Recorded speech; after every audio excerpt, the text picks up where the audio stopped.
हमारे साथ मौजूद हैं ज़ारा हसन, एनडीएमए से एक्सपर्ट हैं और she is joining us through zoom. अस्सलाम वालेकुम ज़ारा, वेलकम और गुड मॉर्निंग। साथ ही जो सिचुएशन है कुछ ऐसी है कि जानी माली दोनों नुकसान हमें नज़र आए। अपडेट्स क्या हैं? 6 तारीख तक हमें जो है वो ये नज़र आ रहा है कि बताया जा रहा है सिलसिला जारी रहेगा। वेदर प्रेडिक्शंस के बारे में एनडीएमए क्या हमें प्रोवाइड कर सकता है इंफॉर्मेशन? वालेकुम सलाम, thank you very much for inviting me. देखिए, एनडीएमए की लॉन्ग रेंज प्रोजेक्शन जो कि डिफरेंट ग्लोबल मॉडल्स और देन उनको डाउन स्केल किया जाता है नेशनल लेवल पे, उसके अकॉर्डिंगली इस साल जो पाकिस्तान में जो वेदर अगर देखा जाए तो इट विल बी ओवरऑल जो है वो दर्जा हरारत ज़्यादा रहेगा।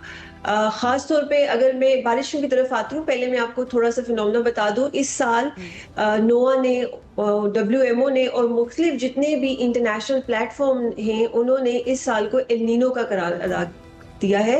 एल नीनो का मतलब ये है कि इस साल पैसिफिक ओशन में जो पर्टिकुलरली जो सेंट्रल और सदर्न पैसिफिक ओशन में जो दर्जा हरारत है वो मामूल से ज़्यादा होगा। अभी जो है वो 1.7 डिग्री के करीब है और ये bye the end of this year जो है मजीद मिच्योर होकर सुपर एल नीनो की शक्ल अख्तियार करेगा। इसकी वजह से ना सिर्फ पाकिस्तान या फिर साउथ एशियन रीजन बल्कि पूरी दुनिया इसकी लपेट में है। जैसे कि यूरोप के भी मुख्तलिफ ममालिक जो हैं वो भी इस टाइम हीट वेव की जद में है। पाकिस्तान में जो central Punjab, southern Punjab, Sindh, even जो मगरबी साइड है बलूचिस्तान की, वहां पर भी जो दर्जा हरारत है जो है वो ज़्यादा रहेगा इस साल। इसके साथ साथ जो बारिशें हैं वो इन मकामात पे जो है वो कम होंगी, लेकिन जो शमाली मकामात है वहाँ पर मूनसून में बारिशें जो है वो मामूल से ज़्यादा होंगी। अभी भी मूनसून का आगाज़ हो चुका है जो कि कल हमने एक स्पेल देखा है। इसी तरह मुख्तलिफ स्पेल जो है वो मूनसून के देखे जाएंगे टिल सितंबर, लेकिन उनकी एल नीनो में बेसिकली आपका जो ओवरऑल रेनफॉल पैटर्न होता है वो डिस्टर्ब हो जाता है, जिसकी वजह से जो पूरी उसकी जो प्रोपोर्शन होती है मूनसून में वो लिमिटेड हो जाती है और वो कन्वेक्टिव रेन की सूरत अख्तियार करती है, जिसकी वजह से जितने भी हम इंसिडेंट हमने जो अभी देखे हैं, इवन जो हमने मूनसून के अलावा अप्रैल में इंसिडेंट देखे हैं, वो एक इंटेंस रेनफॉल की सूरत में बरसते हैं, जिसकी वजह से ग्लोफ के इंसिडेंट, फ्लैश फ्लडिंग के इंसिडेंट, अर्बन फ्लडिंग के इंसिडेंट और मुख्तलिफ लोकलाइज जो हैं वो इंटेंसिटी इख्तियार किए हुए इंसिडेंट रोनुमा होते हैं। ठीक है, अभी जो हम देख रहे हैं जितने भी फिनोमिनाज, वैसे thanks to global warming and climate change इतने सारे फिनोमिनाज हमारे सामने आ गए हैं। ग्लोफ का इवेंट हो, एल नीनो हो, फिर हीट डोम के बारे में हम जिक्र कर रहे थे कुछ रोज़ पहले। अभी जो हम बारिशें देख रहे हैं, जो कल हुई है बारिश या 6 तारीख तक जो बारिश होनी है, उसके अंदर आपको यही नज़र आ रहा है या एनालिसिस जो है, जो नंबर्स बता रहे हैं, प्रेडिक्शंस बता रही हैं, इसी तरह से तब्दीली रहेगी या जो एक पैटर्न हमें चलता हुआ नज़र आता है, जो रेगुलर पैटर्न है, वो मुख्तलिफ हो सकता है मज़ीद, और कितना नुकसान हो सकता है खुदा न खास्ता? सबसे पहले मैम मैं आपको बताऊंगी, वेरी गुड क्वेश्चन। एनडीएमए सिर्फ वेदर प्रेडिक्शन नहीं करता बल्कि उन मौसमियाती तब्दीलियों की वजह से क्या खतरात हो सकते हैं और उसका क्या इम्पैक्ट हो सकता है लोगों के ऊपर, इंफ्रास्ट्रक्चर के ऊपर, वो भी हमारी एक पूरी जो है एनालिसिस में शामिल होता है।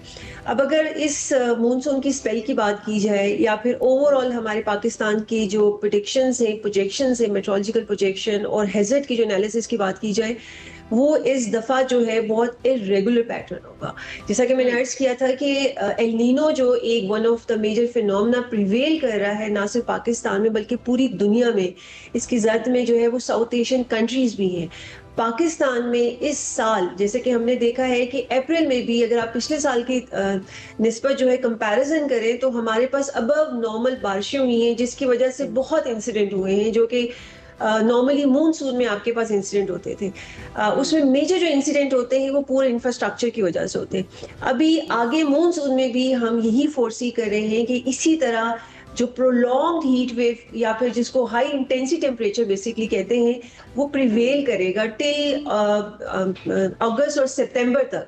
इसके साथ साथ जो बारिशें हैं उनकी इंटेंसिटी जो है वो बढ़ जाएगी, वो इरेगुलर पैटर्न से होंगी, वो कन्वेक्टिव सूरत की इंटरप्ट यू, मैं इसलिए जानना चाहूंगी क्योंकि बहुत सारे मुझे पता है कि लेग्स हैं एनडीएमए के जिसके अंदर ऑपरेशनल भी है और जो आप बता रही हैं कि पेश कोई भी की जाती है।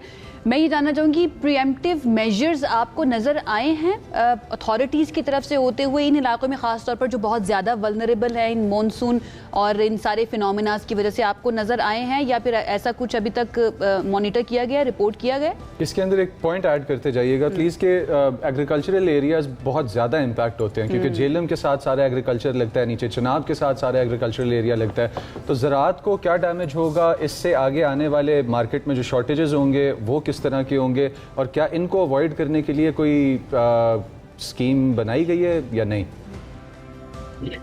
जी बिल्कुल। देखिए, सबसे पहले कि इसकी एल नीनो के या फिर ओवरऑल जो हम अभी प्रोजेक्शंस के मुताबिक जो है, जैसा मैंने हीट वेव का बताया है, इसके अलावा हाई टेम्परेचर का बताया है, इरेगुलर पैटर्न ऑफ रेनफॉल का बताया है, इस साल इसकी वजह से ना सिर्फ पाकिस्तान बल्कि दुनिया इसकी जद में आएगी। उसमें वन ऑफ द सेक्टर जो है वो एग्रीकल्चर का है। एग्रीकल्चर में जो खरीफ क्रॉप्स हैं, जैसे कि आपको पता है अगर ज्यादा हीट होगी उसकी वजह से जो पैटर्न होता है, ओवरऑल साइकिल होता है, वो बहुत उससे अफेक्ट होती है, जिसकी वजह से फूड सिक्योरिटी की तरफ से जो है we can move towards food security by the end of this monsoon pattern. तो खरीफ क्रॉप की तरफ जो है काफी डैमेज होगा। इसके अलावा जो वाटर सेक्टर है, जैसे कि मैंने कहा है कि इरेगुलर पैटर्न होगा, इसकी वजह से वाटर स्ट्रेस बढ़ेगा। खास तौर पे बलूचिस्तान में वी आर एंटिसिपेटिंग, वहां पर ऐसे बारिशों की कोई इतनी प्रेडिक्शन नहीं की जा रही, जिसकी वजह से बलूचिस्तान में मेजर वाटर स्ट्रेस होगा। इसके साथ साथ तैयारियों की बात की जाए, बिल्कुल एनडीएमए ने जितनी भी प्रोजेक्शंस हैं ये ड्यू की सूरत में, यानी कि डिजास्टर अर्निंग 3 की सूरत में जो है 1 जुलाई को भी इशू की हैं। इसके अलावा डिफरेंट कॉन्फ्रेंसेस जो है यहाँ पर मदऊ किया गया है तमाम स्टेक होल्डर्स को, तमाम पीडीएमएस को, उनके साथ इस आज से 3 महीने पहले ये तमाम सूरत उनके सामने पेश कर दी गई थी। पूरी स्टॉक टेकिंग की गई है और प्रोविंसेस ने अपनी तैयारियां, अपनी जितनी भी स्टॉक, एक मारूजी सवाल मैं आपसे कर लूं, बिल्कुल बहुत अच्छा काम किया जा रहा है एनडीएमए की तरफ से और हमें ओवर द इयर्स नजर भी आया कि किस तरह से मजीद अपडेट्स आई हैं सिस्टम्स के अंदर भी एंड देन कैपेबिलिटी के अंदर भी एनडीएमए की। ये लास्ट ईयर से इस साल को अगर हम कंपेयर करें तो क्या हमें ग्राउंड फील्ड के ऊपर काम होता हुआ नजर आया है? ये कुछ मॉनिटर किया गया है एनडीएमए की तरफ से या नहीं?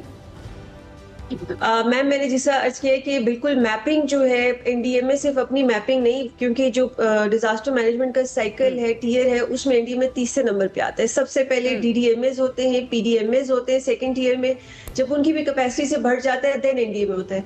तो ये तमाम मैपिंग पीडीएमएस ने एनडीएमए के साथ शेयर की हुई है, जो कि हमारे पास लाइव पोर्टल की सूरत में भी दिखाई देती है।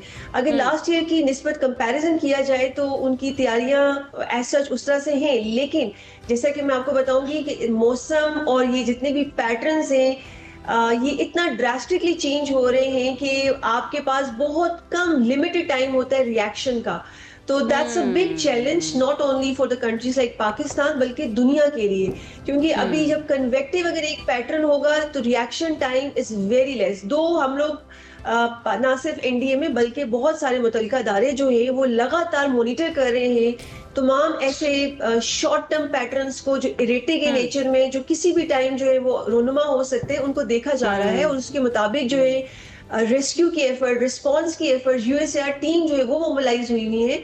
लेकिन इसके साथ साथ जो ड्रास्टिक चेंजेस जो है ना, इसके अंदर हम ये तो नहीं किया जा सकता। आई एम श्योर जो अथॉरिटीज़ हैं वो काम कर रही हैं इसके ऊपर, लेकिन हम तो अभी उनके सामने फिर बैठे हुए हैं ना कि जितने भी इवेंट्स आएंगे वो हमें तबाह बर्बाद कर सकते हैं। इसके लोग रिस्पॉन्सिबल हैं, ये नहीं कहा जा सकता कि नेचुरल इवेंट्स हैं, ये करने का बाइस भी कुछ लोग ही बने हैं जिसकी वजह से पाकिस्तान ये सब सफ़र कर रहा है। लेकिन thank you so much Zara हमें ज्वाइन करने के लिए और सारी अपडेट, सारा एनालिसिस आपका हमारे साथ शेयर करने के लिए कि एनडीएमए की तरफ से तो काफ़ी काम किया जा रहा है, बट चेंज इतनी ज़्यादा ड्रास्टिक और तेज़ी के साथ तब्दीलियां आ रही हैं कि उनको उनके साथ कोप अप करने के लिए भी वक्त नहीं मिलता है, अगला इवेंट आ जाता है। I agree with you on that, but I believe, और जब आप सोशल मीडिया पे देखेंगे ये क्लिप तो ज़रूर बताइएगा कि आप क्या सोचते हैं, एग्री